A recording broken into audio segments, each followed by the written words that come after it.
பார்த்துட்டேன். அவர் திருப்பி அப்படி எங்கே இருக்காரு அப்படி இப்படி இது பார்க்கும்போது சார் நான் இங்கே தான் சார் இருக்கேன். அவர் சொன்னார் அவனுக்கு சார் நான் இங்கே தான் இருக்கேன் அப்படின்னு. விஜய் சார் அப்போ நான் நினச்சிட்டேன் எவ்வளோ சிம்பிளிசிட்டியாக இருக்காரு. பாசாங்கு இந்த சமயத்துக்கு மாதிரி பேசுறதுல நேச்சுரலாக இருக்கு. அதாவது என்னன்னா நம்ம வந்திருக்கோம், நம்ம பெரிய ஆளு நினைக்கிறது அப்படி நினைக்கிறதுல அவர் நினைக்கிறது எனக்கு ஏதாவது சமுதாயிச்சு அப்படிங்கிற ஒரு கான்செப்ட் இருக்கு. நானே பார்த்தேன். இது வந்து புதுசா கட்சிக்கு வரவங்களுக்கு தெரியாம இருக்கலாம். நாங்களாம் 4-5 தலைவர்களை பார்த்துருக்கோம், அவங்கள இன்டராக்ட் பண்ணியிருக்கோம். அப்படி இருக்கும்போது எப்படி சொல்றாரு சார் ரொம்ப சாதாரணமாக சொல்றாரு. அதே மாதிரி என் கூட வந்து ஒருத்தர் இன்ட்ரடியூஸ் பண்ணி ஹலோ சார் வாங்க பிரதர், அவரை வாங்க பிரதர் ஹலோ பிரதர் நான் இன்ட்ரடியூஸ் பண்ணி வாங்க பிரதர் இப்படி தான் சொல்றேன். அப்போ நாங்களும் நீங்களும் எப்படி பேசிக்கிறோமோ அப்படிதான் பேசிக்கிறேன். நான் பெரிய தமிழக வெற்றி கழகத்தினுடைய தலைவர் அப்படிங்கிறதெல்லாம் பேசுறது எல்லாம் ஞாபகம் செய்வோம், ஒரு நல்லது செய்வோம். உட்கார வைப்பது மட்டுமல்ல வாக்காளருடைய வேலை, உட்கார வைத்து அழகு வாப்பார்கள்.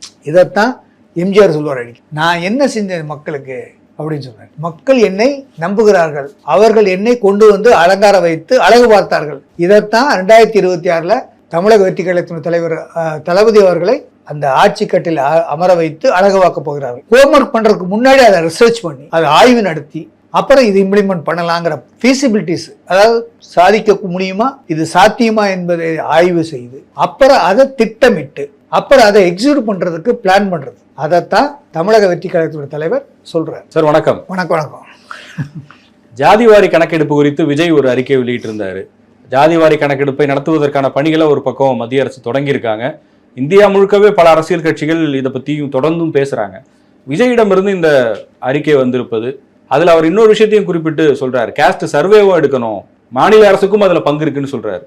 அதனுடைய முக்கியத்துவம் என்ன, அதை பற்றி சொல்லுங்க. சொன்னது தலைவர் சொன்னதுக்கு 100க்கு 100 உண்மை. அதாவது கேஸ்ட் சர்வேயோட ஜாதிவாரி கணக்கெடுப்பு கேஸ்ட் சர்வே எடுக்கணும். ஏன் கேஸ்ட் சர்வே எடுக்கணும்னா to know the position of the public. ஒவ்வொரு கேஸ்டுடைய எக்கனாமிக் ஸ்டேட்டஸ் எப்படி இருக்குது, அவங்களுடைய பொருளாதாரம் இருக்குது, அவங்களுடைய கல்வியில் எவ்வளோ வளர்ச்சி, அவங்க தொழிலில் எவ்வளோ வளர்ச்சி, அவங்க விவசாயத்தில் எவ்வளோ வளர்ச்சி, அல்லது அவங்க செய்கிற தொழிலில் எவ்வளோ வளர்ச்சி, அரசாங்கத்தால் அவங்க பெறுகின்ற பயன்கள் என்ன, இதெல்லாம் அரசாங்கத்துக்கு ஒரு இண்டெக்ஸ் மாதிரி, ஒரு ரெடி ரெக்கனர் மாதிரி. இது அரசாங்கத்துக்கு தான் நல்லது. இந்த மாதிரி கேஸ்ட் சர்வே எடுத்தீங்கன்னா இது ஸ்டேட்மெண்ட் எடுக்கலாம். சாதிவாரி கணக்கெடுப்பு மத்திய அரசு அனௌன்ஸ் பண்ணுறாங்க, எடுக்கிறாங்க. தலைவர் என்ன சொல்கிறாருன்னா, நீங்கள் மத்திய அரசு கொண்டு வந்த அந்த சாதிவாரி கணக்கெடுப்பை நீங்கள் தடையின்றி எடுக்கணும், அதை டிலே பண்ணக்கூடாது, ஒரு அரசியலுக்காக பண்ணக்கூடாது. வர 2026 தேர்தலை மனதில் வச்சு அதை சொல்லிட்டு விட்டுறக்கூடாது. அதை ஃபெய்த்ஃபுல்லாக இம்ப்ளிமெண்ட் பண்ணணும். சின்சியராக நீங்கள் அதை எடுக்கணும். எடுத்தோம்னா 2 விஷயத்தில் கவர்மெண்ட்டுக்கும் நல்லது, மக்களுக்கும் நல்லது. அதைத்தான் தலைவர் அதை எம்பசைஸ் பண்ணுறாரு, கோடிட்டு காட்டுறாரு. எப்படின்னா, ஒன்று சமூக பொருளாதார வளர்ச்சியில் ஒவ்வொரு மக்களும் அடித்தட்டு மக்களிலிருந்து ஒவ்வொரு செக்ஷன் ஆஃப் லேயரில் உள்ள மக்கள் வந்து எவ்வளோ அடைஞ்சிருக்காங்க. அதாவது தன்னிறைவு பெற்ற அந்த மக்களை நம்ம வந்து வெல்ஃபேர் ஸ்கீம்லேருந்து அவங்கள கொஞ்சம் ஒதுக்கி வைக்கலாம். ரொம்ப அடிமட்டு மக்களுக்கு அவங்களுக்கு என்ன இன்சென்டிவ்ஸ் கொடுக்கலாம், கல்வியிலும் சரி, வேலை வாய்ப்பிலும் சரி, அல்லது கடன் வழங்கலும் சரி, அவங்களை தூக்கி விடுறதுக்கு என்னென்ன ஆப்ஷன்ஸ் இருக்கோ, என்னென்ன வழிமுறை இருக்கோ அதெல்லாம் நம்ம செய்யலாம். அப்படி சொல்லும்போது தான் இந்த ரியல் டெமோக்ரஸி, அம்பேத்கர் சொன்ன டெமோக்ரஸி எப்படி, காந்தி கண்ட டெமோக்ரஸி எப்படி, எல்லோரும் சமம். இதைத்தான் எம்ஜிஆர் சொன்னார், இதைத்தான் தலைவர் சொல்றார். அந்த கேஸ்ட் சர்வே எடுக்கிறதுல சில சிக்கல்கள் இருக்குன்னு சொல்றாங்க. இதுக்கு முன்னாடி எடுத்த மாநிலங்கள் அவங்க சர்வே நடத்தினாலும் கூட அது நீதிமன்றத்தில் நிற்கலை, சட்ட ரீதியாக அதற்கு ஒரு வேலிடிட்டி இல்லைன்னு சொல்றாங்க. சார், நீங்கள் வந்து ரிசர்வேஷன் பண்ணும்போது, ரிசர்வேஷன் எதுக்கு நம்ம பண்ணியிருக்காங்க, ஒரு இப்போ ஷெட்யூல் காஸ்ட் ஷெட்யூல் ட்ரைப் வந்து ரிசர்வேஷனில் அவங்களுக்கு என்ன பெனிஃபிட் கொஞ்சம் கூட இருக்குது, ஓபிசிக்கு அதை விட கொஞ்சம் கூட இருக்குது, பிசிக்கு அதை விட கொஞ்சம் குறைவாக இருக்குது, ஃபார்வர்டுக்கு கொஞ்சம் இப்படி இருக்குது, இப்படி இந்த மாதிரி லேயர் வச்சு விட்ருக்கோம். இதில் க்ரீமி லேயர்னு ஒரு செக்ஷன் இருக்குது. இதெல்லாம் எதுக்கு செய்கிறோம் அப்படின்னா, ஒவ்வொரு சமூகத்தையும் அவங்க பொருளாதாரத்தை உயர்த்தணும். அவங்க பொருளாதாரம் உயரும்போது அந்த மக்கள் மேன்மடைஞ்சிட்டாங்கன்னா அடுத்து அவங்கள பார்க்கணும். நம்ம வீட்டில் ஒரு சாப்பாடு இருக்கும், 5 பிள்ளை இருக்குன்னு என்ன பண்ணுவோம், ஒரு பையன் நல்லா நடக்கிறான்னா சரி அவனை கொஞ்சம் அவனுக்கு விட இன்னும் கொஞ்சம் வீக்காக இருக்கிறவங்களுக்கு தான் நம்ம அட்டென்ஷன் கொடுப்போம். இதே மாதிரி தான். அதாவது 10 வருஷத்துக்கு ஒரு தடவை ரிசர்வேஷன் ஸ்டார்ட் பண்ணுறது வந்து அந்த மக்களை வந்து ஆய்வு பண்ணணும், ரிவ்யூ பண்ணணும். 10 வருஷங்களோட பண்ணிட்டு இந்த மக்கள் இந்த ரிசர்வேஷனில் இத்தனை பேர் கல்வியில் முன்னேறி இருக்காங்க, வேலை வாய்ப்பில் முன்னேறி இருக்காங்க. இப்போ ஒன்றும் இல்லை, ஒரு ஐஏஎஸ் ஆஃபீஸர் படித்த பையன் அவன் பையனும் ஐஏஎஸ்ஸாகவே இருக்கணும், ஒரு டாக்டர் படித்த பையன் அவங்க பையனும் டாக்டராகவே இருக்கணும், ஒரு ஐபிஎஸ் படித்த பையன் அவங்க பையனும் ஐபிஎஸ்ஸாக இருக்கணும். அப்படின்னா கிராமத்தில் உள்ள மாணவர்கள் முதல் நிலை பட்டதாரிகள் எப்படி முன்னுக்கு வர்றது? இப்போ கல்வியிலும் பொருளாதாரத்தும் சமநிலை எட்டப்பட வேண்டும் என்றால், அப்புறம் கிராமத்தில் உள்ள அடிமட்ட மக்களுக்கு அரிய வாய்ப்புகளை கொடுக்க வேண்டும் என்றால், எல்லா இதுலையும் செய்யணும்னா நம்ம இதை செய்யணும். இதுதான் பேஸ். இது ஒரு ஃபிசிக்ஸில் சொன்னால் ஃபல்க்ரம்னு சொல்லுவாங்க, அப்படி தூக்கி விடுறது. இது செய்யணும்.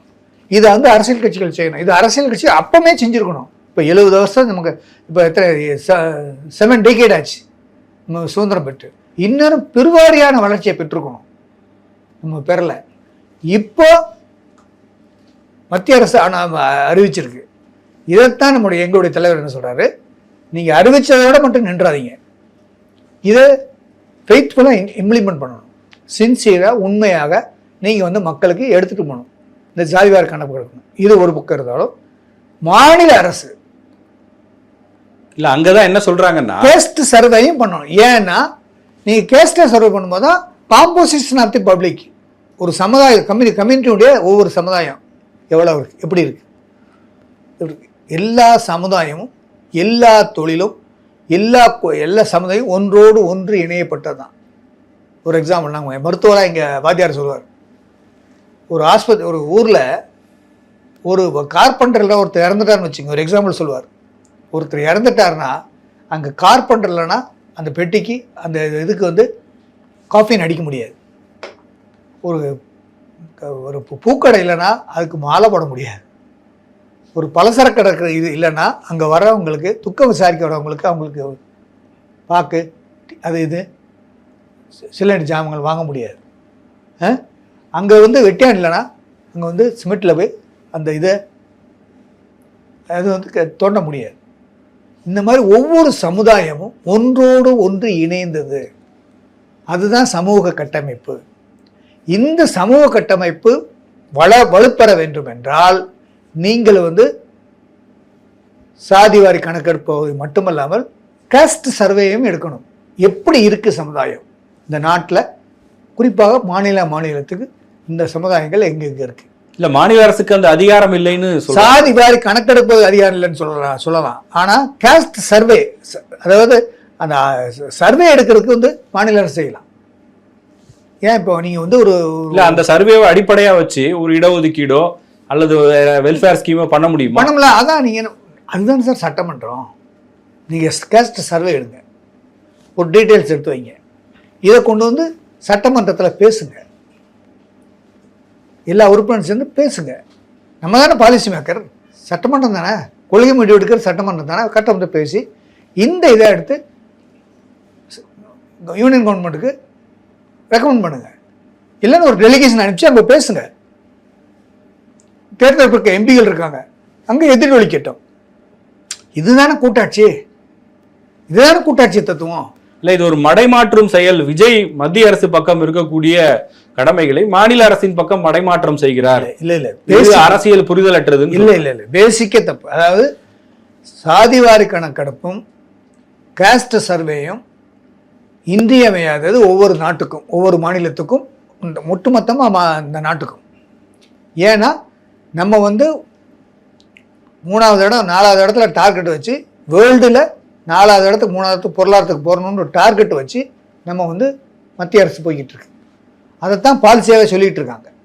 அதே மாதிரி நம்முடைய மாணவர்கள்லாம் இன்றைக்கி ஜெர்மனி எங்கே, லண்டன் எங்கே, எல்லா நாடுகள்லையுமே நம்ம மாணவர்கள் வந்து வேலை செய்கிறாங்க. மாணவர்கள் படித்து அவங்க வந்து ட்ரைனிங் எடுத்து சில இன்ஜினியர்ஸ், டாக்டர்ஸ்லாம் நிறைய பேர் வேலை செய்கிறாங்க. ஸோ இப்போ பார்க்கும்போது என்ன அப்படின்னா, கிராமங்கள் நவீனமயமாக்கப்படணும். எப்படி அர்பனைசேஷன் ஆச்சோ அதே மாதிரி கிராமங்களும் அர்பனைசேஷன் அளவுக்கு வளரணும்னா என்ன பண்ணணும்? இது ரெண்டும் எடுக்கணும். எடுத்துட்டு எங்கே ஹிச்சஸ் இருக்குது, எங்கே இடைஞ்சல் இருக்குது, எந்த சமுதாயத்துக்கு என்ன பிரச்சனை, அல்லது என்ன இந்த டிமோகிராஃபியில் இந்த இந்த இந்த ஊர்களில் என்ன சங்கடங்கள் இருக்குது, இதை எப்படி மடை மாற்றுறது, இதை எப்படி நேர்வழி பண்ணுறது. இப்போது ஒரு நீங்கள் கூட கேள்விப்பட்டிருப்பீங்க, சில மாவட்டங்கள் வந்து இண்டஸ்ட்ரியலி பேக்வேர்டு ஏரியா நம்ம கவர்மெண்ட் சொல்லியிருக்கு. எதுக்கு சொல்லுது? அந்த இண்டஸ்ட்ரீஸ்லாம் பேக்வேர்டாக இருக்குது, அதை உயர்த்தி தூக்கி கொடுக்கணும், அவங்கள உயர்த்தி கொண்டு வரணும் அப்படிங்கிறதான சொல்கிறது. ஸோ அது இண்டஸ்ட்ரியல் பேக்வேர்டுன்னு அந்த மாதிரி டிஸ்டிங் பண்ணலைன்னா, இப்போ இந்த தர்மபுரியெலாம் இண்டஸ்ட்ரியல் பேக்வேர்டு ஏரியா. அப்போ அங்கே என்ன இன்சென்டிவ் கொடுக்குறாங்க, மானியம் கொடுக்குறாங்க, தொழில் வளர்றவங்களுக்கு நிறைய சலுகை கொடுக்குறாங்கன்னா தொழில் அங்கெல்லாம் வளரணும். ஸோ நம்ம மெட்ராஸ் மாதிரி அந்த அந்த அந்த அந்த மாவட்டம் இருக்கணும்னு தானே சொல்கிறோம். இதுதான் பரவலாக்கப்படுகிறது. இப்படித்தான் இது அடிப்படை தத்துவம் என்னென்னா, பரவலாக்கப்பட வேண்டும். கல்வியிலும் சரி, பொருளாதாரத்திலும் சரி, விவசாயத்திலும் சரி, வேற இந்த சார் மற்ற தொழில்களிலும் சரி, எல்லாமே வந்து பரவலாக்கப்படணும். அங்கே உள்ள மக்களுக்கும் போதிய வாய்ப்புகள் கிடைக்கப்பட வேண்டும். அப்படி இருக்கும்போது இது நல்லது அப்படின்னு தான் தொலைநோக்கு பார்வை. அதாவது இன்னுமே அரைச்சமாவே அரைச்சிக்கிட்டு இருக்காங்க. இது இன்னோவேட்டிவாக திங்க் பண்ணுங்க. ஒரு பாலிடிக்ஸில் வந்து இன்னோவேட்டிவாக திங்க் பண்ணுறது தான் தமிழக வெற்றி கழகத்தினுடைய மிகப்பெரிய ஒரு கிளின்ச்சிங் ஆப்சர்வேஷன். நீங்கள் நல்லா பார்த்து ஆய்வு பண்ணி பார்த்தீங்கன்னா, இந்த நாட்டில் நடக்கின்ற பொருளாதார சீர்திருத்தத்துக்கு ஏற்ப ஒரு அரசியல் கட்சி தொடங்கி இந்த மக்களை நல்வழப்படுத்த வேணும்னு நினைக்கிறதே பெரிய விஷயம். அது தமிழக வெற்றி கழகம் செய்து மக்களை வந்து நம்ம வந்து அட்வான்ஸாக கொண்டு போகணும். ஆங்கிலத்தில் சொன்னால் இன்னோவேஷன் பாலிடிக்ஸ். மக்களாட்சியில் ஒரு புதுமை இருக்கணும். ஒரு எல்லோரும் ஆச்சரியப்படக்கூடிய இப்படியும் செய்யலாமா அப்படிங்கிறத நம்ம வந்து ஒரு வழியை கண்டுபிடிக்கணும். அந்த வழியில் அரசியல் கட்சியாக நம்ம மக்களை வழி நடத்தணும் அப்படின்னு நினைக்கிறதே ஒரு அரசியல் கட்சி. அப்படி நினைத்து அதை தீர்மானித்து அதுக்கு ஹோம்ஒர்க் பண்ணி, ஹோம்ஒர்க் பண்ணுறதுக்கு முன்னாடி அதை ரிசர்ச் பண்ணி, அதை ஆய்வு நடத்தி, அப்புறம் இது இம்ப்ளிமெண்ட் பண்ணலாங்கிற ஃபீசிபிலிட்டிஸ், அதாவது சாதிக்க முடியுமா, இது சாத்தியமா என்பதை ஆய்வு செய்து, அப்புறம் அதை திட்டமிட்டு, அப்புறம் அதை எக்ஸிக்யூட் பண்ணுறதுக்கு பிளான் பண்ணுறது. அதைத்தான் தமிழக வெற்றி கழகத்துடைய தலைவர் சொல்கிறார். இதைத்தான் அங்கேயும் முதல் மாநாட்டில் பிரகடனப்படுத்தினார். இனி வரும் மாநாட்டத்தில் நீங்கள் ஆச்சரியப்படுற அளவுக்கு சில விஷயங்கள்லாம் சொல்லுவாங்க. ஸோ இப்படி இருக்கும்போது இது ஒரு இன்றியமையாத ஒரு ஆங்கிலத்தில் சொன்னால் it is the felt need. இது அவசியமான ஒன்று. இதை அவசியமான ஒன்றை, மக்கள் சேவையை ஒரு அவசியமான ஒன்றாக கருதப்படுகின்ற ஒரு புதிய அரசியல் கட்சி தமிழக வெற்றி கழகம் எந்த வடிவில், அதனுடைய தலைவர் தளபதி அவர்கள் தலைமையில் ஒரு தொலைநோக்கு பார்வையோடு, ஒரு காஸ்மாபாலிட்டன் அவுட்லுக்ல இல்லை. ஆனால் அது ஒரு அறிக்கையா மட்டும்தானே இருக்கு. இப்போ சமூக நீதிக்காக தமிழக வெற்றி கழகம் அடுத்த கட்டமா என்ன பண்ண போகுது, அதை மாநில அரசு செய்யணும்னா மாநில அரசு அதை பண்ற மாதிரி தெரியல. அவங்களுடைய நிலைப்பாடுங்கிறது மத்திய அரசு தான் கேஸ்ட் சென்சஸ் பண்ணணும், மாநில அரசுக்கு எந்த அதிகாரமும் இல்லை. அப்படி ஒரு சர்வே இங்க நடத்தினாலும் அதை அடிப்படையாக வச்சு எதையும் செயல்படுத்த முடியாதுன்னு சொல்றாங்க. அப்போ ஒரு அறிக்கை மட்டுமே அவங்களுக்கு ஒரு அழுத்தத்தை கொடுத்து அதை செயல்படுத்த வச்சிருமா? இப்போ நாங்களாம் எம்எல்ஏ இருந்திருக்கோம். நாங்களாம் ஒரு ஊருக்கு போகும்போது அந்த ஊரில் தோராயமாக ஒரு சூப்பர்ஃபிஷியலாக ஒரு ஆய்வு பண்ணும். இந்த ஊருடைய கட்டமைப்பு எத்தனை தலைக்கட்டு இருக்குது, அதாவது எத்தனை குடும்பங்கள் இருக்குது, இந்த குடும்பங்களில் யார் பிரெட் வின்னர், யார் வந்து சம்பாதிக்கிறாங்க, யாருடைய வருமானம், அந்த குடும்பத்தினுடைய தலைவருடைய வருமானமா, அவருடைய துணைவியாருடைய வருமானம் இருக்கா, வேறு யாராவது வேலை செய்கிறாங்களா, இப்போ இந்த ஒரு ஆள் வருமானமா இல்லை 2 ஆள் வருமானமா, இதை வச்சு எத்தனை பேர் டிபெண்டன்ஸ், இவங்களுக்கு சப்போர்ட்டிவான அக்ரிகல்ச்சர் விவசாயம் இருக்கா, இல்லை வேறு ஏதாவது தொழில் இருக்கா, இல்லை இவங்களுடைய பொருளாதார நிலை என்ன, இவங்க பிள்ளைங்க எப்படி படிக்குது, இந்த படிப்புக்கான வாய்ப்புகள் என்ன, இதை எப்படி நம்ம அரசியல் கட்சி, நம்ம ஒரு தேர்ந்தெடுக்கிற மக்கள் பிரதிநிதியாக இவங்களுக்கு உதவி செய்யலாம், இப்படின்னு நம்ம ஆய்வு பண்ணுவோம். ஆய்வு பண்ணி தான் இதை எடுத்து நாங்கள் தலைமைக்கு சொல்லுவோம். எப்படி இது எலெக்ஷனில் சொல்லுவோம், இவங்க இந்த இடத்துல இங்கே ஒரு டேங்க் கட்ட வேண்டியிருக்கு, இங்கே ஒரு பொது தண்ணி கூட வந்து அமைக்க வேண்டியிருக்கு, இங்கே வந்து விவசாயம் வந்து இப்போ பொள்ளாச்சி, வால்பாறை, கோயம்புத்தூர் எடுத்துக்கிட்டிங்கன்னா மிகப்பெரியது தென்னை மரங்கள். அந்த தென்னை விவசாயிகளை எப்படி காப்பாற்றுறது, அவங்கள வந்து எப்படி அட்லீஸ்ட் கை கடிக்காமல் அவங்கள வந்து ரிவைவ் பண்ணுறதுக்கு என்ன வழி அப்படிங்கிறது. இது ஒரு புறம் இருக்கும்போது என்னுடைய பார்வையில், என்னுடைய தனிப்பட்ட பார்வையில், கல் இறக்குனா என்ன, கல் இறக்கும்போது அவங்களுக்கு அதே மாதிரி அந்த இளநீரை டின் பண்ணி எக்ஸ்போர்ட் பண்ணும்போது அந்த விவசாயிகளுக்கு ஒரு வாழ்வாதாரம் இருக்குது, தென்னை விவசாயிகளுக்கு. அதே மாதிரி இந்த தென்னை விவசாயிகள் திடீர்னு ஒரு நோய் வந்து தென்னை மரங்கள்லாம் இதாகி போகுது. ஸோ இதெல்லாம் எப்படி பண்ணுறது, இதெல்லாம் ஆய்வு பண்ணுறதுக்கு தான் இந்த மாதிரி அந்த செக்டராக.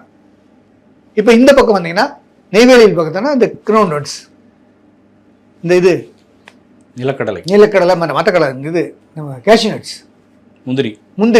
முந்திரியை வந்து அங்கே வெளிநாட்டுக்கு நம்ம இது பண்ணுறோம். ஸோ இதை எப்படி நம்ம டெவலப் பண்ணுறது.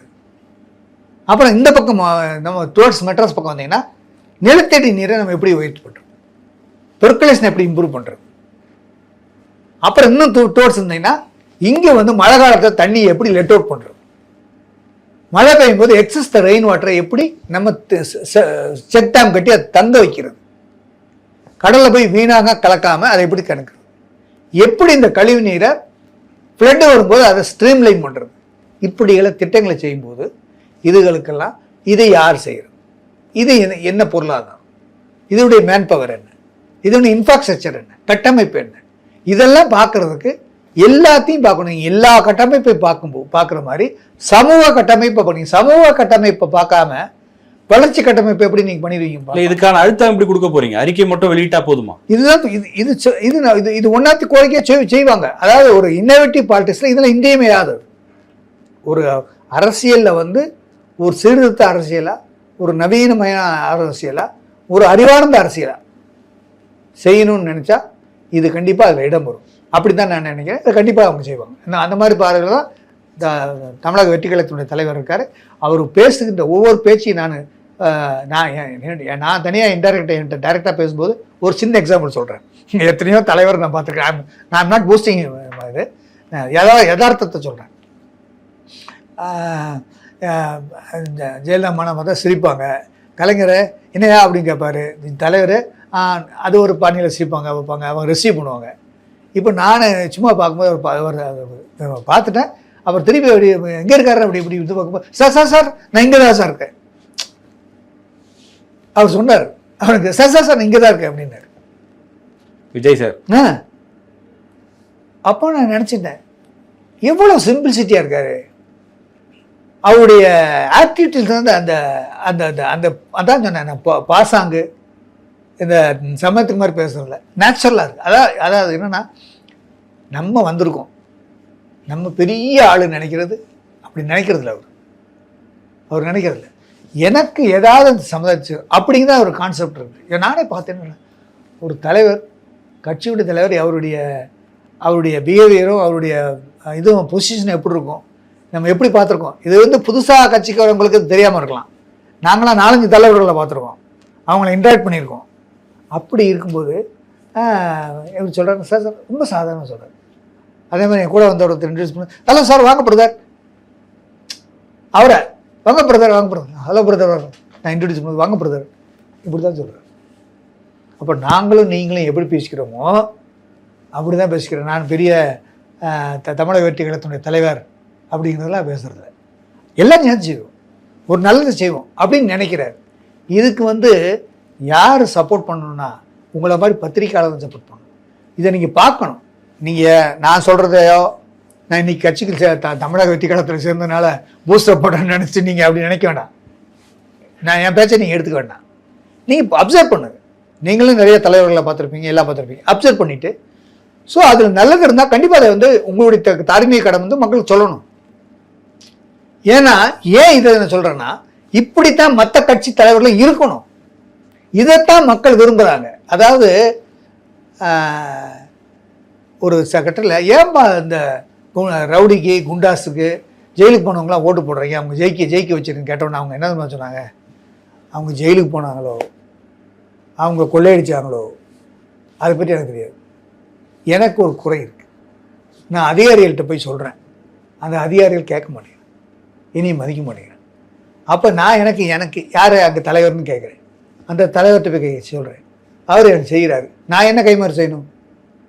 அவருக்கு ஓட்டு போடணும்ல, நான் ஓட்டு போடுறேன், இதுதாங்க சிம்பிள் அப்படின்னு. இப்படி தான் அரசியல் நடந்திருக்கு. அப்போ நம்ம அரசியல் நம்ம நினைக்கிறோம், கொஞ்சம் விவரம் தெரிஞ்சுக்கணும், ஒரு நல்ல அரசியல் இருந்தால் என்ன, எல்லாரும் நினைக்கிறோமா இல்லையா? எல்லாரும் இரஸ்பெக்டிவாக மிடில் கிளாஸ் அப்பர் மிடில் கிளாஸில் உள்ள ஓட்டர்ஸ்லாம் நினைக்கிறாங்க, ஒரு நல்ல அரசியல் வந்தா என்ன, ஒரு நல்ல அரசியல் கட்சி தலைவர் வந்தா என்ன, அப்படி தானே நினைக்கிறோம். நினைக்கிறத நம்ம நிறுத்திக்கிறோம், நம்ம முயற்சி எடுக்கிறோமா? அப்போ யாராவது ஒரு முயற்சி எடுக்கும்போது என்ன பண்ணணும் நம்ம? சரி, அது நீங்க சொல்லக்கூடிய அந்த நல்ல அரசியல், நல்ல அரசியல் கட்சி இதுதான்னு சொல்றதுக்கு என்ன காரணங்களை நீங்க சொல்லுவீங்க? அதாவது இப்போ நீங்கள் நல்ல கேள்வி. இப்போ வந்து ப்ரீமெச்சூர் நீங்கள் சொல்லலாம், இது வந்து இப்போ வந்து ஒரு அசஸ் பண்ண முடியாது, ரைட்? நீங்கள் வெயிட் பண்ணுங்கள், வாட்ச் பண்ணுங்கள், நீங்கள் டேக் யூர் ஓன் டைம் பாருங்கள். நீங்கள் இதுக்கு முன்னாடி ரிட்ரோஸ்பெக்டிவாக இதுக்கு முன்னாடி இருந்த அரசியல் கட்சியுடைய நிலைமை என்ன, அவருடைய வாக்குகள் என்ன, அவருடைய வாக்குறுதிகள் என்ன, அவருடைய தேர்தல் பரப்புரை என்ன, சரி ஓகே, அந்த பரப்புரையில் இப்போ எக்ஸிஸ்டிங்கில் என்ன பண்ணியிருக்காங்க மேட்ச் பண்ணுங்கள். ஓகே, டிக்கெட்ஸ் வாங்க, இதெல்லாம் பண்ணியிருக்காங்கப்பா, அவங்களும் பரவாயில்ல அப்படின்னு நீங்கள் நினைங்க. இல்லை, இப்போ புதுசாக வந்திருக்க தமிழக வெற்றி கழகத்துடைய பரப்புரையை நீங்கள் பாருங்கள், நடவடிக்கையை பாருங்கள், முன்னெடுப்பாக பாருங்கள், அவங்க எப்படி தலைவர்கள் பேசுகிறான்னு பாருங்கள், அவங்க சொல்கிறது செய்கிறாங்களான்னு பாருங்கள், மெய்யப்படுத்துகிறாங்களான்னு பாருங்கள். இல்லை ஒரு எலெக்ஷனுக்காக பண்ணிவிட்டு அப்புறம் மாறிடுவாங்களா, அதையும் பாருங்கள். இது எல்லாத்தையும் கம்பேர் பண்ணுங்கள், நீங்களே ஆய்வு பண்ணுங்கள். நான் அதான் சொல்கிறேன், எல்லாத்தையும் அதான் சொல்கிறது, மக்களை நீங்கள் ஆய்வு பண்ணுங்கள். டோன்ட் ட்ரஸ்ட் மை வேர்டு, என்னுடைய வார்த்தை நீங்கள் எடுக்க வேண்டாம், நீங்கள் களத்துக்கு வாங்க. தலைவர் அதான் சொல்கிறார், பார்ட்டிசிபேட்டரி அரசியல் தானே பண்ண சொல்கிறாரு, எல்லாரும் சேர்ந்து பண்ணணும்னு தான் சொல்கிறாரு. நீங்கள் வாங்க களத்துக்கு, நீங்கள் ஓட்டப்படுறத அப்புறம் பார்ப்போம். நீங்கள் முதல்ல வந்து பங்கெடுங்க, களத்தில் இருக்க எல்லா வீரர்களையும் பாருங்க, நீங்களும் அவங்க கூட விளையாடுங்க, நீங்களும் அந்த அந்த போட்டியில் கலந்துக்குங்க. தெரியுமில்ல, அப்போ விளையாடும்போது யார் நல்லா விளையாடுறா, யார் தப்பான ஆட்டம் ஆடுறா, இது தெரிஞ்சு போயிடலாம் உங்களுக்கு. அப்போ ஆட்டோமேட்டிக்காக நம்ம ஃபுட்பால் கிரவுண்டில் காலேஜில் விளையாடும்போது நல்ல பிளேயரை பார்த்து நம்ம அப்படியே மெய் மறப்போம்ல, நல்லா விளையாடுறா போவேன் சொல்கிறோம்ல, அந்த மாதிரி சொல்லுங்கள். அப்போ சொல்லும்போது அதைத்தான் நம்ம இது வைப்போம். அதாவது நல்ல செய்ய வர முற்படுறவங்கள, நல்ல விளையாடுறவங்கள, நல்ல திறமையானவங்கள, நல்ல எண்ணம் உள்ளவர்களை, நல்ல தொலைநோக்கு பார்வை கொண்டவங்கள நம்ம அடையாளம் காட்டணும். அதுதான் இன்க்ளூசிவ் பாலிடிக்ஸ். அதை வந்து நம்ம ஆராதிக்கணும், அதை ஆமோதிக்கணும், அதற்கு ஆதரவு தரணும். அப்போ தான் ஒரு இனி வரும் குண்டிச்சட்டிக்குள்ளேயே குதிரை ஓட்டாமல் ஒரு தெளிவான அரசியல், ஒரு தெளிந்த அரசியல், ஒரு இன்றைய மக்களுக்கும் இந்திய நாட்டுக்கும் இன்றைய பொருளாதாரத்திற்கும் ஏற்ற ஒரு அரசியல், அது ஏற்புடைய அரசியல், அது ஒரு ஆளுமை கொண்ட அரசியல். அது வந்து வேட்டு இல்லாமல், வெற்றிடம் இல்லாமல், காம்பேக்டாக, இவ்வளோதான் சின்ன சைஸ்னாலும் கரெக்டாக இருக்கு, இது கரெக்டாக போகுது அப்படின் போகும்போது அது நல்லா அப்படி செய்யும்போது நாளாக அப்படிப்பட்ட அரசியல் தொடங்க ஆரம்பிச்சு. நல்ல அரசியலுக்கான டெஃபினேஷனை நீங்கள் கொடுக்குறீங்க. சமீபத்தில் நீங்கள் பார்த்தீங்க, கல்வி விருதுகள் வழங்கக்கூடிய நிகழ்ச்சியில் விஜய் மாணவர்களை சந்தித்து விருதெல்லாம் கொடுத்தாரு. வேல்முருகன் அதை ஒரு மாதிரி விமர்சனம் பண்ணார், ரெண்டு தரப்புலையும் பேசினாங்க. விஜய் நேரடியாக ரியாக்ட் பண்ணலை. இப்போ சமீபத்தில் ஒரு பேட்டியில் வேல்முருகன் என்ன சொல்கிறாருன்னா, சின்ன பசங்களெல்லாம் விட்டு பேச விடுறாங்க, வேணும்னே என்ன திட்ட சொல்லி அவங்க சொல்லி பேச விடுறாங்க, விஜய்க்கு தைரியம் இருந்தால் என்னோட நேருக்கு நேர் உட்காந்து விவாதிக்க சொல்லுங்கள், தயாராக அவர் அப்படின்ற ஒரு கேள்வி. அதாவது எனக்கு வந்து நிறைய பணி இருக்கு. என் கடன் பணி செய்து கிடப்பது, என் பணி படம் செய்வது, அவரோட படம் பண்ணிடுவோம்ல, அப்படி வச்சுக்க. நேருக்கு நேராக சொல்லணும்னா பப்ளிசிட்டிக்காக நீங்கள் பேசுகிறீங்க, உங்கள் பப்ளிசிட்டிக்கு நான் ஆகணும்னு அவசியம் கிடையாது. என்னுடைய பார்வை வந்து ப்ராஸ்பெக்டிவ் திங்கிங். இப்போ அதுக்கு தான் நான் அண்ணாவை சொல்கிறேன், பெரியாரை சொல்கிறேன். பெரியார நார்த்தி அவர் வந்து சில சீர்திருத்தங்கள் சொல்லும்போது எவ்வளோ கிரிட்டிசிசம் பெரியாருக்கு பண்ணாங்க. அவர் எதாவது மைண்ட் பண்ணாரா? அவர்களுடைய கொள்கையில் அவர் இறங்கி வந்தாரா? அவர்கள் கொள்கையில் இறங்கி வந்தாரா? எத்தனை பேர், எத்தனை செக்ஷன் இந்த சமுதாயம், எத்தனை பேர் வந்து இன்னும் கடவுள் இல்லாமன்றான், எதுக்கு எடுத்தாலும் எதிர்த்து பேசுனான், ரத்த கண்ணியில் எம்ஆர்ஆர் பேசுன மாதிரி எதிர்த்து பேசினாரு அப்படின்னு சொல்லும்போது அவர் சொன்னதில் அவருடைய பார்வையில் சரியாக இருந்தது. அப்புறம் நடக்க தான் போக தான் இவர் ஒரு சீர்திருத்தவாதின்னு எல்லோரும் ஏற்றுக்கொண்டார்கள். அவரை பார்க்காத இளைஞர்களும் பார்க்காத சந்தைகளும் அவருடைய வரலாறை அவருடைய செய்ய படிக்க தான் இவர் ஒரு சமுதாய சீர்திருத்தவாதி இது பெண்களுக்கான விடுதலைக்காக போராடினார், இது ஒடுக்கப்பட்டவர்களுக்காக போராடினார். ஸோ ஒவ்வொரு தலைவர்களும் ஒவ்வொரு விதத்தில் தங்களுடைய பங்களிப்பை ஒட்டுமொத்தமாக நாட்டுக்காக, நாட்டு மக்களுக்காக பாடுபட்டிருக்காங்க. அப்படின்னு படிக்கும்போது நமக்கே ஒரு இதாக இருக்கு இல்லையா? அது மாதிரி நீங்கள் வந்து சொல்லணும்னா, நீங்கள் வந்து ஒரு அரசியல் கட்சி வந்து நேருக்கு நேராக பேசுறது ஒரு அரசியல் கிடையாது. அரசியல் கிடையாது. நேருக்கு நேர் பிரச்சனைகள் குறித்து விவாதிக்க தயாராக ஒன்றும் வேண்டாம். நீங்கள் எலெக்ஷன் வரப்போகுது, உங்கள் கொள்கையை சொல்லுங்க, அந்த கொள்கையை நீங்கள் ஏற்று பேசுங்க. எல்லா கட்சிகளும் தான் பேச போகுது. உங்கள் கொள்கையை சொல்லி வாங்க, அதில் நீங்கள் ஜெயிக்க பாருங்க. உங்கள் கொள்கை சொல்லி வாங்க, மக்கள்கிட்ட குழந்தைங்களை வச்சு பேச விடுறாங்கன்னு சொல்றாரு. வேல்முருகனை பற்றி அவங்க பேசினதெல்லாம் சொல்லி கொடுத்து பேசினது அப்படி கிடையாது. அதாவது குழந்தைகள் அப்படின்னு இல்லை, அந்த பாதிக்கப்பட்ட பெண்கள் அந்த மாதிரி குழந்தைகளை வந்து நீங்கள் பேசும்போது அவங்க பேசுவாங்களே. இப்போ சின்ன குழந்தைங்க 5 வயசு பிள்ளைகள்கிட்ட அம்மாவே பேச முடியாது தெரியுமா, அப்பாவே பேச முடியாது தெரியுமா? இப்போ 5 வயசு குழந்தைகிட்ட 3ஆம் கிளாஸ் படிக்கல, அப்பாவிட்டே பேச முடியாது, அப்பாவே எடுத்து பேச தெரியுமா? கேள்வி கேட்குங்க. அந்தளவுக்கு நாலேஜ் ஆயிடுச்சு. அந்தளவுக்கு அப்படித்தான் இந்த எஜுகேஷன் சிஸ்டமும் அப்படி இருக்குது, அவேர்னஸ் இருக்குது.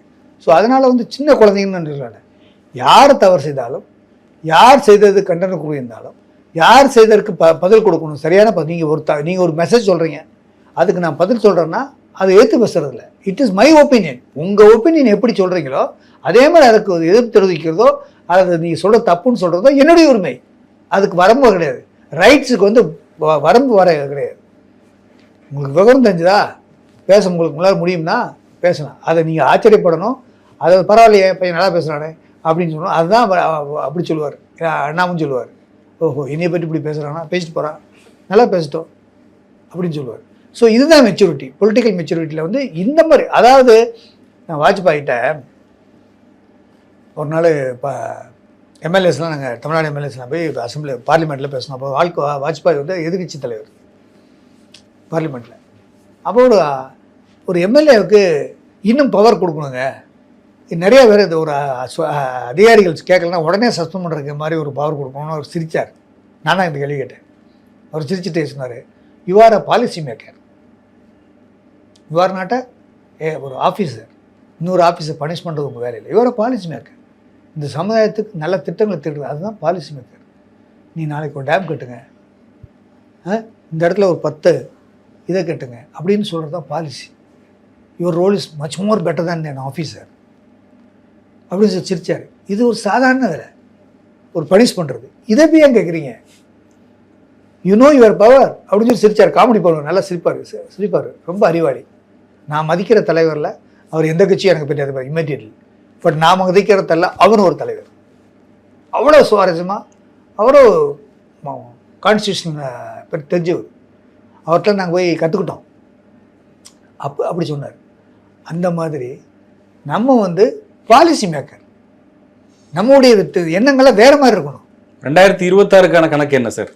பாலிசி மேக்கராக உருவாகணுன்றது உங்கள் கட்சியினுடைய லட்சியமாக இருக்குது, மாற்றணும்னு நினைக்கிறீங்க. 2026 தாவேகாவுக்கு எப்படி பாலிசி மேக்கர் வந்தால் தான் அதுதான் நீ கரெக்டாக சொல்கிறீங்க. அதே தான் எண்ணம். நல்லது செய்யணும்னா யூ நீட் அ வெஹிக்கிள். நீங்கள் வந்து ஒரு இடத்துக்கு போகணுன்னா ஒரு வண்டி வேணும். இதே மாதிரி நீங்கள் ஒரு மருந்து, ஒரு இன்ஜெக்ஷன் போடுறதா ஒரு சிரிஞ்சு வேணும்.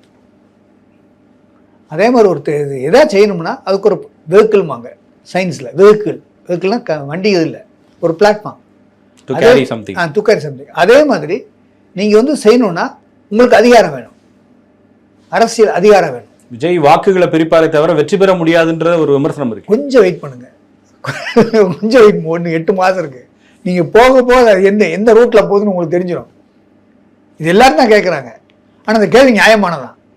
நான் உங்களை சப்ஸ்டாண்டர்டாக சொல்லலை, நீங்கள் சொல்கிறது வந்து அரசியலாக சொல்கிறதில்ல. இது யதார்த்தமான கேள்வி தான், ஏற்றுக்கொள்ளக்கூடிய கேள்வி தான். உங்களுடைய நம்பிக்கை என்ன? எந்த மாதிரி ஒரு இடத்துல அவர் இருப்பார் நீங்கள் நம்புறீங்க? இந்த மாதிரி அரசியல் தலைவர்கள் லாங் ஸ்டாண்டிங்கில் நிலைத்து நிற்பார்கள். இதில் கூட சொல்கிறாங்க, கமல்ஹாசன் வந்தார், அவர் வந்தார், இவர் வந்தார் அப்படின்னு. கொள்கையில் உறுதியாக இருக்கணும் நீங்கள். அதுதான் நான் அன்றைக்கி போனால் இதில் உங்கள்கிட்ட சொன்னேன், ஒரு திட்டமிடல், அதில் சஸ்டெயின் பண்ணணும். இது நிலைத்து என்ன ஒரு சூறாவளி அடித்தாலும் இதை அப்படியே நின்று சமாளித்து எதிர்கொண்டு இது நெருப்பாற்றில் நீந்தி போகணும். அரசியலில் வந்து லேசாலாம் வந்து கடந்து போக முடியாது. ரொம்ப சாஃப்டானவர், நடிப்பின் உச்சம் தொட்டவர், அவரால் இந்த நெருப்பாற்றில் நீந்தி போக முடியுமான்னு கேட்குறாங்க. அதை நெருப்பாற்றில் நீந்தி போகிறது இந்த சென்ஸ் வந்து நீங்கள் பிரெயினாக திட்டமாக நீங்கள் ஒரு கொள்கையை வகுத்து அந்த கொள்கையில் உறுதியாக இருந்து அதில் ஷேக் ஆகாமல் திடகாத்திரமாக இருந்து நீங்கள் போனீங்கன்னா ஆட்டோமேட்டிக்காக டைனமிக்ஸ் காற்று நீங்கள் நல்லா கரெக்டாக இருந்தீங்கன்னா காற்று உங்களை வந்து பாய்மர கப்பல் மாதிரி அந்த காற்று அடிக்கிற திசையிலேயே கொண்டு போகும். அதே வாட்டை கொண்டு போகும். நீங்கள் வந்து உங்கள் எண்ணம் சரியாக இருந்தால் மக்கள் உங்களை வந்து அரவணைச்சு அப்படியே கொண்டு போவாங்க. மக்கள் வந்து மக்களுக்கு சார் எக்ஸ்ட்ராடினரியாக செய்யணும்னு விரும்ப மாட்டாங்க. 100க்கு 100 நீங்கள் செய்யணும்னு மக்கள் விரும்புகிறதே கிடையாது. பரவாயில்லை என்ற ஒரு பேர் நீங்கள் எடுத்துட்டீங்கன்னா மக்கள் உங்களை இருகரம் கூப்பி ஆற அரவணைத்து ஆற தழுவி உங்களை அப்படியே கொண்டு போய் ஆசனத்தில் சிம்மாசனத்தில் உட்கார வைப்பது மட்டுமல்ல வாக்காளருடைய வேலை, உட்கார வைத்து அழகு பார்ப்பார்கள். இதைத்தான் எம்ஜிஆர் சொல்வார் அடிக்க. நான் என்ன செஞ்சேன் மக்களுக்கு அப்படின்னு சொன்னார். மக்கள் என்னை நம்புகிறார்கள், அவர்கள் என்னை கொண்டு வந்து அலங்கார வைத்து அழகு பார்த்தார்கள். இதைத்தான் 2026 தமிழக வெற்றி கழகத்தின் தலைவர் தளபதி அவர்களை அந்த ஆட்சி கட்டில் அமர வைத்து அழகு பார்க்க போகிறார்கள். அதற்கு மக்கள் சும்மா செஞ்சிட மாட்டாங்க. சினிமாக்காரர்னால் உடனே செஞ்சிருக்க மாட்டாங்க, கண்டிப்பாக செய்ய மாட்டாங்க. எல்லாருக்கும் விவரம் தெரிஞ்சவங்க. வள்ளி நம்பினா அளந்து பார்த்து கூட்டல் கழிச்சு பார்த்து எது எப்படி எல்லாம் பார்த்து உரசி பார்த்து தடவி பார்த்து எல்லாம் பார்ப்பாங்க. எல்லா டெஸ்ட்டும் பண்ணுவாங்க. எல்லா டெஸ்ட்டுக்கும் இந்த வந்து ஆய்வில் சொல்கிற மாதிரி எல்லா டெஸ்ட்டையும் பாஸ் பண்ணால் தான் ஒரு வேக்சின் வெளிவருது வர்ற மாதிரி எல்லா டெஸ்ட்டையும் டெஸ்ட் பண்ணுவாங்க. ஆனால் இது எல்லா டெஸ்ட்டும் இப்படி மக்கள் பண்ணுவாங்கன்னு நாங்கள் முன்னாடியே தீர்மானிக்கணும். ஒரு சயின்டிஸ்டாக ஒரு ஆராய்ச்சியெல்லாம் முன்னாடி தெரியும். இப்படிலாம் கேள்வி வைப்பாங்க, இதுக்கெல்லாம் நம்ம பதில் சொல்லணும் அப்படிங்கிறத. இந்த மாதிரிலாம் இருக்கும், இந்த மாதிரி இவென்ச்சுவாலிட்டி வரும், இந்த மாதிரி எதிர்ப்புகள் வரும், இந்த மாதிரி விமர்சனங்கள் வரும், இந்த மாதிரி தடங்கள் வரும். இதெல்லாம் நான் வந்து இதுக்கு தான் லிமிட்டேஷன் சொல்லுவாங்க, சேலஞ்சஸ்ன்னு சொல்லுவாங்க. இதையெல்லாம் எதிர்பார்த்து இதுக்காக இந்த வந்தால் எப்படி பண்ணுறதுன்னு இதுக்காக தீர்மானித்து திட்டமிட்டு செயல்படும் போது நீங்கள் என்ன வேணும், வண்டி ஓட்டும்போது கூட பிரேக் கொஞ்சம் கம்மியாக இருக்குது, நீங்கள் திட்டமிட்டு போனீங்கன்னா சமாளித்து ஓட்டிடலாம். பிரேக் கம்மியாக இருந்தாலுமே சமாளித்து ஓட்டலாம். திட்டமிடல், அவேர்னஸ், அந்த மாதிரி. அதனால் திட்டமிட்டு இதுதான் பண்ண போகிறோம், பெருசாக நம்ம பண்ண போகிறோம், இதை பண்ண போகிறோம். ஆனால் இதை வந்து சமாளிச்சுடணும். இதை சமாளிக்கிறதுனால முடியும், என்ன இது வந்தாலும் சமாளிக்க முடியும் அப்படின்னு ஒரு ஒரு கால்குலேஷன் பண்ணிவிட்டு அந்த கால்குலேஷன் நம்ம ஒரு டெரைவ் பண்ணிட்டோம்னா ஒரு முடிவு நமக்கு தெரிஞ்சிச்சுன்னா போயிட்டே இருக்க முடியாது. அதனால அப்படி தமிழக வெற்றி கழகம் போயிட்டே இருக்கும். நீங்கள் பார்க்கத்தான் போகிறீங்க, கொஞ்ச நாள் கேட்பீங்க. நன்றி சார், நீண்ட நேரம் எங்களோட உரையாடலுக்கு இருக்கிறேன். நன்றி.